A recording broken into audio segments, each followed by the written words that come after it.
अस्सलाम वालेकुम दोस्तों, मैं हूं आपका साथी अजीम अहमद ख़ान और हम फिर से आपकी खिदमत में हाजिर हुए हैं महा टीटी 2024 और सीटेट दिसंबर 2024 की सीरीज़ को लेकर। इसमें कॉमन मिनिमम जो कंटेंट है जो दोनों के लिए मुश्तरका है, उन चीज़ों को लेकर हम आपकी खिदमत में फिर से हाजिर हो रहे हैं। साथ ही साथ जो लोग चैनल पर नए हैं, इस चैनल को ज़रूर सब्सक्राइब करें ताकि आने वाली वीडियोस आप सभी को वक्त पर मिल जाए, और उन तमाम तलबा तालिबात तक इन वीडियोस को ज़रूर शेयर करें जो महा टीटी और सीटेट के एग्ज़ाम फॉर्म में अपीयर हो रहे हैं, शिरकत कर रहे हैं। जज़ाकल्लाह खैर, शुक्रिया। आइए, इससे पहले हमने शिवाजी महाराज के ताल्लुक़ से मालूमात हासिल की। अब हम बढ़ते हैं माहौलियाती साइंस की तरफ। यहाँ पर हम देखेंगे कि माहौल क्या होता है और माहौलियाती साइंस का तारुफ़ क्या है। सबसे पहले समझते हैं कि माहौल क्या है। हमारे अतराफ़ में पाई जाने वाली तमाम चीज़ें माहौल कहलाती है। इसके अंदर फ़िज़ा आ जाएगी और जितने भी जानदार, गैर जानदार, हमारी ज़मीन के हिस्से, हवा, पानी, मिट्टी, ये तमाम चीज़ें माहौल के अंदर आ जाएंगे। आगे बढ़ते हैं। माहौल के अनासिर। माहौल के जो अनासिर है, इसको 4 चीज़ों में तकसीम किया गया है। Elements of environment. सबसे पहला है हयातियाती अनासिर। इंग्लिश में इसको हम बायोटिक एलिमेंट्स कहते हैं। ये वो अनासिर होंगे जो कि जानदारों पर मुश्तमिल होते हैं, जैसे कि इंसान, जानवर, पौधे। ये तमाम चीज़ें, जितनी भी जानदार चीज़ें आएंगी, हयात, यहाँ पर हयात का लफ्ज़ मतलब क्या होता है कि ज़िंदगी। इससे ये इंक्लूड हो जाएगा कि इसके अंदर तमाम वो चीज़ें आ जाएंगी जो कि जानदार है, जिनके अंदर जान है। ये जो हयातियाती अनासिर है, इसके अंदर हम पढ़ेंगे 3 चीज़ों के बारे में। सबसे पहला है ख़ुद कफ़ील। ये ख़ुद कफ़ील क्या होता है? इस वाले टॉपिक के अंदर ख़ुद कफ़ील में वो चीज़ें आ जाएंगी, वो जानदार आ जाएंगे जो अपनी ग़िज़ा ख़ुद बनाते हैं। इसको हम इंग्लिश में प्रोड्यूसर कहते हैं। जैसे कि हमारे जितने नबातात हैं वो इसके अंदर इंक्लूड हो जाएंगी। ये क्या करते हैं? सूरज की रोशनी से अपनी ग़िज़ा ख़ुद बनाते हैं, जिसको शुआई तरकीब या फ़ोटोसिंथेसिस कहते हैं। अगला है सार्फिन, कंज्यूमर्स। अब ये वो चीज़ें हैं, वो जानदार हैं जो कि क्या करते हैं? अपनी ख़ुराक के लिए, अपनी ग़िज़ा के लिए दूसरे जानदारों पर मुनहसर होते हैं। इनको हमने 3 हिस्सों में डिवाइड किया है। इनका जो क्लासिफ़िकेशन है 3 चीज़ों पर है। सबसे पहला है सब्ज़ी ख़ोर। इसके अंदर ऐसे जानदार आ जाएंगे जो कि क्या करते हैं? सब्ज़ी खाते हैं। इनकी ज़िंदगी, इनकी ख़ुराक सिर्फ़ सब्ज़ियों पर ही मुनहसर है, इसके अलावा वो दूसरी चीज़ें नहीं खाते हैं। उसके बाद है गोश्त ख़ोर। यहाँ पर वो आ जाएंगे जो कि सिर्फ़ गोश्त खाते हैं, जैसे कि शेर हो गया।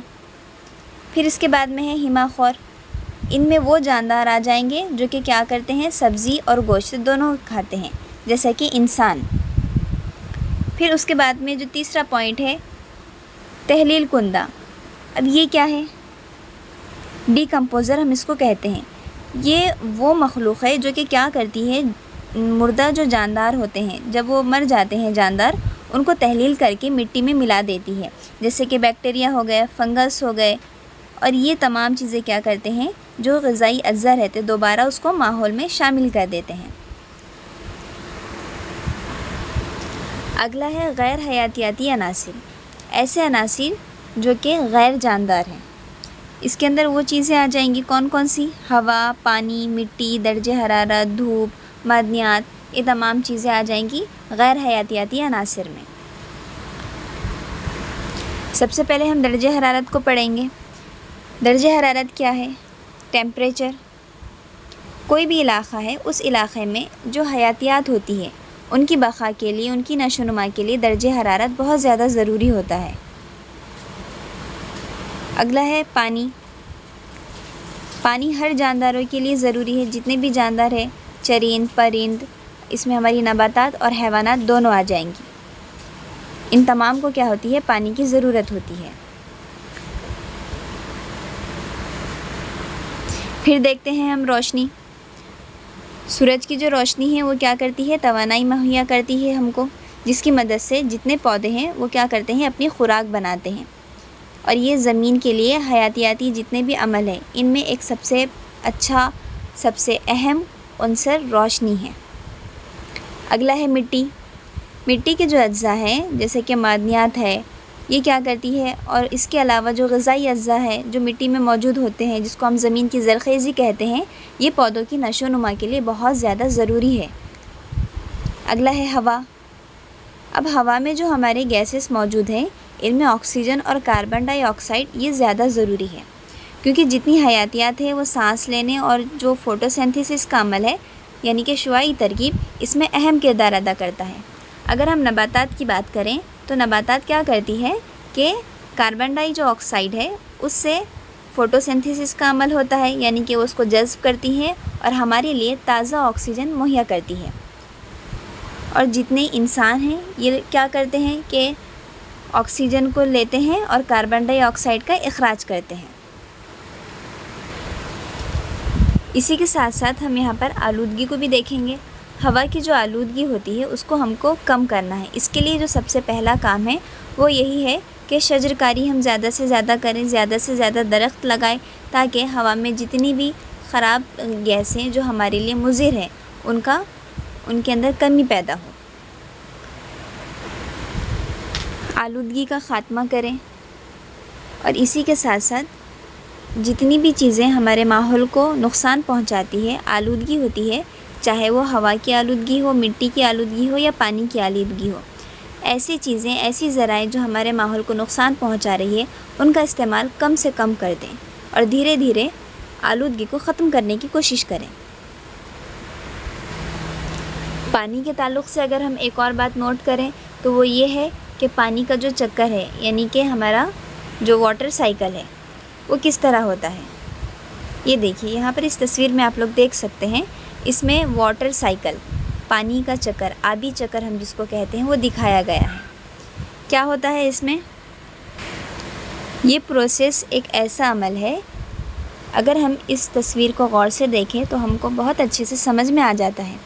क्या है कि पानी जो है ज़मीन से बुखारात की सूरत में उड़ता है, यानी कि भाप बनकर सूरज की जो रोशनी है वो समंदरों पर पड़ती है, पानी, समंदर का जो पानी है उस पर पड़ती है, और ये पानी बुखारात बनकर हवा में क्या होता है, ऊपर उड़ जाता है। फिर क्या होते हैं, बादल बनते हैं, और यही बादल बारिश की सूरत में वापस ज़मीन पर आ जाते हैं। तो जो पानी ज़मीन से ऊपर गया था वो वापस से ज़मीन पर आ जाता है। यही जो चक्र है इसी को कहते हैं वाटर साइकिल, और इससे पानी वापस ज़मीन को मुहैया हो जाता है। ये देखिए यहाँ पर सूरज की जो रोशनी है वो नीचे ओशंस पर पड़ रही है, यानी समंदर पर, वो भाप बन के ऊपर जा रहा है। फिर ये जो एरोज़ आपको नज़र आ रहे हैं, ये एरोज़ से क्या हो रहा है, बादल बन रहे हैं। फिर वापस से क्या हो रहा है, बादल वो बरस रहे हैं। ये बादल बरसने की वजह से क्या हो रहा है, दोबारा से पानी ज़मीन को मुहैया कराया जा रहा है। और अभी इसी के साथ साथ हमने ये जो चीज़ यहाँ पर देखे हैं सार्फिन के ताल्लुक़ से, सब्ज़ी खोर, गोश्त खोर और हिमा खोर, ये तमाम क्या होते हैं, एक दूसरे पर डिपेंड होते हैं। इसको हम कहते हैं ग़िज़ाई ज़ंजीर, यानी कि फूड चेन। अभी फूड चेन क्या होती है इसको भी समझ लेते हैं। ये देखिए यहाँ पर आपको दो तस्वीर नज़र आ रही है जिसमें लिखा हुआ है। अगर हम किसी एक तस्वीर का मुताला करें तो हमको समझ में आता है।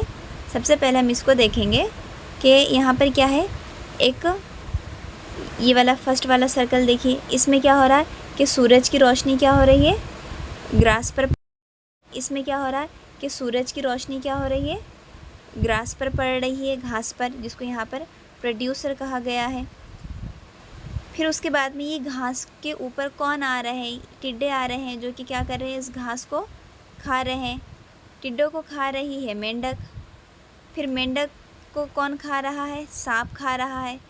सांप को इक़ाब खा रहा है। और फिर जब ये इक़ाब मर जाता है तो ये डीकम्पोज़र क्या करते हैं, जो फंगस है वो उसको खा लेते हैं। तो इस तरह ये जो फूड चेन है हमारी चलती रहती है। इस तस्वीर में भी सेम वही चीज़ है दिखाई हुई। यहाँ पर जो पौधे हैं वो क्या है, प्रोड्यूसर है, जो जानवर है वो कंज्यूमर है, और जो माइक्रो ऑर्गेनिज़म्स है वो है डीकम्पोज़र। इससे जो अमल बन रहा है, एक दूसरे से ये लोग जुड़े हैं, इसको कहेंगे ग़िज़ाई ज़ंजीर। ये क्या है? एक दूसरे से खुराक हासिल करते हैं और एक दूसरे पर मुनहसर होते हैं। अब यहाँ पर हमने जो दो चीज़ों को देखा है, हयातियाती अनासिर और गैर हयाती अनासिर, इनके अंदर बहुत ज़्यादा गहरा ताल्लुक़ होता है। ये एक दूसरे पर इन्हिसार करते हैं और ये क्या करते हैं? माहौल को मुतवाज़न रखने में मदद करते हैं। यहाँ पर हमने दो चीज़ों को देख ली है, हयातियाती अनासिर और गैर हयातियाती अनासिर। अब देखेंगे हम समाजी अनासिर को। समाजी अनासिर क्या है? समाजी अनासिर में हमारा समाज शामिल होगा। यहाँ पर इंसान की रोज़मर्रा की सरगर्मियाँ जैसे सनतें हैं, ज़राअत है, शहरी तरक्की है, माहौल पर जो नुमायाँ असरात मुरतब करती हैं, ये तमाम चीज़ें समाजी अनासिर में आ जाएंगी। फिर इसके बाद में है सक़ाफ़ती अनासिर, जिसे हम कहते हैं कल्चरल एलिमेंट्स। यहाँ पर क्या होगा? सक़ाफ़ती अनासिर में वो रिवायात, अक़ायद, रसूम, ये तमाम चीज़ें शामिल होंगी जो इंसान के इर्द गिर्द के माहौल से जुड़ी हुई होती हैं। ये अनासिर क्या करती हैं? माहौल को इस तरह मुतासिर करती हैं कि इंसान की जो सरगर्मियाँ होती हैं और जो तर्ज़ ज़िंदगी है, यानी ज़िंदगी गुजारने का जो तरीक़ा है, ये माहौल की क्या होती है? तश्कील में एक बेहतरीन किरदार अदा करती है। तो यहाँ पर थे हमारे 4 एलिमेंट्स, अनासिर। पहला था हयातियाती अनासिर, दूसरा है गैर हयातियाती और तीसरा है समाजी अनासिर, चौथा हमने देखे सक़ाफ़ती अनासिर। आगे बढ़ते हैं। अब आगे हम देखेंगे माहौलियाती तवाज़ुन क्या है। माहौलियाती तवाज़ुन से मुराद ये है कि ज़मीन में जितने भी मुख्तलिफ़ निज़ाम हैं, इनकी जो हालतें हैं, जितने अनासिर हैं जैसे कि हवा, पानी, मिट्टी, पौधे, जानवर, इंसान, ये क्या है? एक दूसरे के साथ कुदरती तौर पर जुड़े हुए हैं और इनके अंदर एक तवाज़ुन क़ायम है। एक दूसरे पर सब डिपेंड है। नबातात है तो हैवानात है, हैवानात है तो नबातात है। ये चीज़ कहलाएगी माहौलियाती तवाज़ुन। अब इसकी अहमियत क्या है कि सबसे पहली चीज़ तो ये आती है इसमें कि हयातियाती जो तनु है, इसकी हिफाजत होती है। माहौलियाती तवाज़ुन बरक़रार रखने में मदद होती है। हमारा जो हयातियाती तनु है, हयातियात में जो हमको फ़र्क नज़र आते हैं, जैसे कि पौधे हैं, जानवर है और जितनी दीगर मखलूक़ात हैं, ये क्या करते हैं? एक दूसरे पर इन्हिसार करते हैं। अगला आता है इंसानी सेहत। अब साफ़ माहौल होगा, साफ़ पानी होगा और सही से अच्छी ग़िज़ा अगर हमको मुहैया होगी तो बीमारियां भी कम होगी।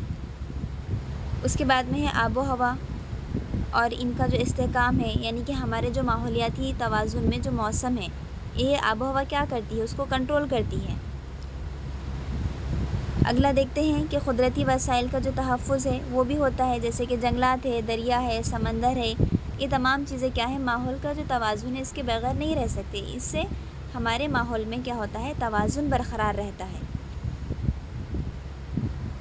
अब अगर हम देखें कि हमारे माहौल का जो तवाज़ुन है, उसको बरक़रार रखने के लिए क्या क्या चीज़ें की जाएंगी। सबसे पहले होगा, अभी बताए थे, शजरकारी। दूसरे नंबर पर आएगा आलूदगी का ख़ात्मा। फिर तीसरे नंबर पर आएगा जो कुदरती वसाइल है, उसका जो है तो हिफाजत के साथ इस्तेमाल किया जाए। और इसी के साथ साथ हमारे माहौल को कुछ ख़तरात भी हैं, जैसे कि आलूदगी का ख़तरा, दूसरा है जंगलात की कटाई का ख़तरा और तीसरा है आबो हवा में तब्दीली का ख़तरा, जिसकी वजह से क्या हो रहा है? ग्लोबल वार्मिंग बढ़ती जा रही है। अभी ग्लोबल वार्मिंग क्या है उसको देखेंगे। आलूदगी ज़्यादा होने की वजह से क्या हो रहा है कि हमारी जो ओज़ोन लेयर है, ओज़ोन क्या करती है कि सूरज के जो यूवी, यहाँ पर तस्वीर में आप देखिए, ये ओज़ोन की लेयर दिखाई गई है। ये जो बड़ा वाला ये जो दायरा है, ये है ओज़ोन की लेयर, जो कि क्या करती है? हमको प्रोटेक्ट करती है। किससे? सूरज से जो ख़तरनाक शुआएँ आती है, जो यूवी रेसेस आती है, उसको क्या करती है? प्रोटेक्ट करती है और उसको ज़मीन पर नहीं आने देती है। अभी कुछ दिनों में ये ऑब्ज़र्व किया जा रहा है कि जो दर्जे हरारत है ज़मीन का, वो काफ़ी ज़्यादा बढ़ रहा है। इसकी वजह क्या है कि ज़मीन पर मौजूद जो आलूदगी है, उसकी वजह से ये जो ओज़ोन की ये जो लेयर है, इसके अंदर क्या हो रहे हैं? शिगाफ हो रहे हैं, जिसकी वजह से सूरज की जो ख़तरनाक शुआएँ हैं, वो डायरेक्ट ज़मीन के ऊपर पहुँच रही है। अभी जब ओज़ोन लेयर क्या कर रही है? हमारी हिफाजत कर रही है सूरज की मुज़िर शुआओं से, लेकिन आलूदगी से क्या हो रहा है? इसके अंदर शिगाफ बन रहे हैं। ये देखिए आप, यहाँ पर एक होल बनाया गया है, इससे क्या हो रहा है, ग्लोबल वार्मिंग का ख़तरा ज़्यादा हो जा रहा है, बढ़ जा रहा है। धीरे धीरे क्या हो रहा है, हमारा जो दर्जे हरारत है इसमें इजाफ़ा हो रहा है और माहौल के लिए बहुत बड़ा चैलेंज बन चुका है ये। अब इसके बाद आगे बढ़ते हैं। माहौली तवाज़ुन का हमने देख लिए, अब देखेंगे फ़ितरी वसाइल। फ़ितरी वसाइल क्या चीज़ है? इंग्लिश में इसको कहेंगे नेचुरल रिसोर्स। ये वो कुदरती दौलत है जो इंसान और दीगर जो मखलूक़ात है इनकी ज़रूरत के लिए, इनकी फ़लाह व बहबूद के लिए ज़मीन पर हमको दस्तयाब होती हैं। इन वसाइल में कौन कौन सी चीज़ें आ जाएंगी? ज़मीन, पानी, हवा, जो मादनियात है, जंगलात है, जानवर है, तवानाई के जितने ज़राए हैं, ये तमाम इसके अंदर क्या होंगे, शामिल होंगे। अभी जो फ़ितरी वसाइल है, नेचुरल रिसोर्स है, इनका जो तहफ़्फ़ुज़ है वो हमारी ज़िम्मेदारी है, ताकि जो आइंदा नस्लें आएंगी उनको भी ये तमाम चीज़ें क्या हो, मैसर हो सके। इनको हमने 2 हिस्सों में डिवाइड किया है, इनको तकसीम किया है। पहला है काबिल तजदीद वसाइल। अब ये क्या होते हैं? ये वो वसाइल हैं जो कुदरती तौर पर दोबारा पैदा हो सकते हैं, जैसे कि पानी है, हवा है, जंगलात, सूरज की तवानाई। अगर इन वसाइल को अगर हम दुरुस्त तरीक़े से इस्तेमाल करें तो ये क्या होंगे, हमेशा हमको दस्तयाब रह सकेंगे, दोबारा मिल सकते हैं। लेकिन जो दूसरे नंबर पर है, यानी कि नाकाबिल तजदीद वसाइल, ये जो वसाइल हैं ये हमको क्या होते हैं, सिर्फ़ एक बार हमारे इस्तेमाल के लिए हैं। अगर ये ख़त्म हो जाएं तो दोबारा हम उसको पैदा नहीं कर सकते, या ये पैदा होने में बहुत ज़्यादा वक्त लेते हैं, जैसे कि कोयला, पेट्रोल, गैस, मादनियात, ये तमाम चीज़ें आ जाएंगी। इनका एहतियात से इस्तेमाल करना हमारे लिए बहुत ही ज़्यादा ज़रूरी है। इनकी अहमियत भी हमारे पास बहुत ज़्यादा है। क्या है इनकी अहमियत? सबसे पहले इससे होती है हमारी माशी तरक्की। अगर हम इसको यहाँ पर लिखते हुए पढ़ें तो इससे हमको सबसे पहली चीज़ क्या आ रही है कि हमारी जो माशियत है उसमें इजाफ़ा हो रहा है, माशी तरक्की,